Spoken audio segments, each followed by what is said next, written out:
Nandito tayo ngayon, namuwag tayo ng honeybee. So sa mga hindi nakakaalam magkuha nito, wag nyong gagayahin to guys, kasi magagaya kayo sa mukha ko. Tingnan nyo, maga kasi nakagat yan, pero nakakita pa naman ako, pero ayos lang ako. Sa mga hindi dyan, pag kayo man nakita nito hindi kayo marunong, wag nyong babatuhin o kaya wag nyong, kasi nangahabol to guys. Pag nakagat kayo ng isa, magiging ganyan yan guys. Delikado to, masyadong delikado to, kasi sa ano, nakakapatay to sa mga mahihinang nila lang. Pero sa amin mga sanay na, kali wala lang to.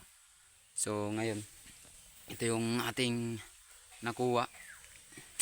Medyo ano na rin. Ito yung pinakalaman niya. Yan. Yung iba.